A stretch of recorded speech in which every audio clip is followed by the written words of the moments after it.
touching it. Me neither. That's stupid, man. That is stupid. Okay. So I think we've talked about our obsession with abandoned buildings in the past, but it can't hurt to talk about it again. Let's rehash it. There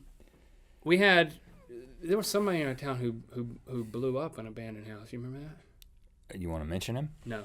Okay. But before he blew it up, we would go. I think he's a doctor now. That's why we can't talk about it. We would go hang out in there. He's like an accomplished heart surgeon, and he bought a bunch of dynamite and blew up a house. That was like heart surgeons are known to do. A mile and a half from your house. Yeah, I remember thinking, where did he get the dynamite from? It was an old farmhouse, and there was like a grain silo beside it, an empty silo. No, the silos are still there. So, okay, if you happen to be one of the few people who watch this show that live in the Bowie's Creek area or have ever played Keith Hills Golf Course, you play that new 18 in the back. It's got 2 silos there on the back 9. Those silos still standing. They've made them part of the golf course. But you bank off a silo? Right there on the tee of one of those holes, I don't know which one, there was a house. And it was the farmhouse that was associated with the farm that was there that silos are from. But the funny thing is that this house, along with a lot of other ones that were in our area, the houses would be abandoned, and you'd go up and you'd break the glass, let yourself in, and somebody would do that at one point, and then after that, kids like us would just get in there. You go in there, and there was still stuff in the house. There was furniture. There was stuff in the cupboards. It was like The Walking Dead. You go upstairs, and remember we opened that closet, and there was clothes in there. And there's like food in the kitchen, but it's like old cans of stuff. 25 years old, and then there's a tree that's growing through it. Somebody just and medicines, old medicine bottles that were like really thick glass, little like airplane bottles of liquor, but it was medicine, and it was just there was no labels on it. But this was not an uncommon occurrence. I mean, we'd be walking through the woods, and there'd be another one of these places, and you go in, and somebody had gone in there and lived for a little bit. They'd drawn something obscene on the wall. And yeah, I mean, I learned about the female anatomy from a huge mural drawn I remember that mural. Nanny's by Nanny's house, there was Very this detailed. old abandoned.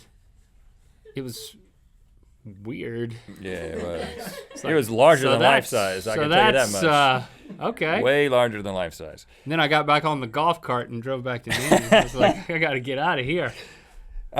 But I've been thinking about this recently, not that mural. The pose was so... But just how our kids don't have, my kid gets out of my sight at the park and I start panicking.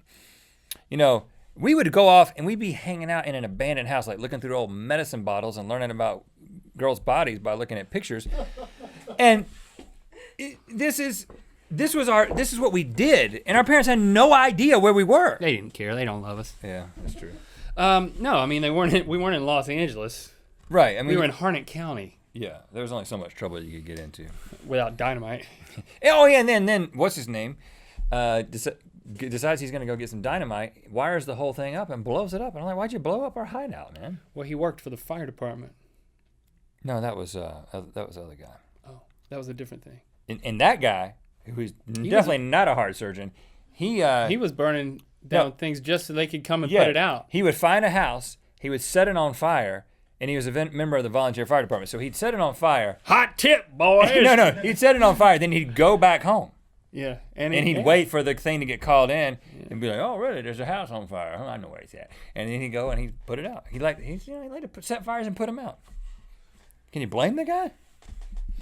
You got to stay busy somehow, but arson I remember is not his the name way. Too. I remember we could really do some serious damage. Whisper to both of those guys whisper right his now. name to me because I don't remember it. Right?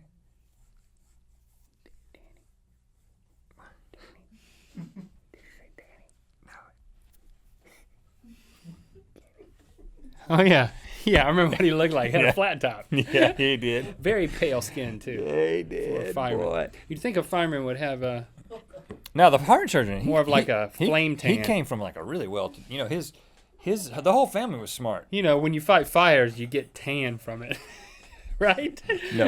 No, not true. How do you know?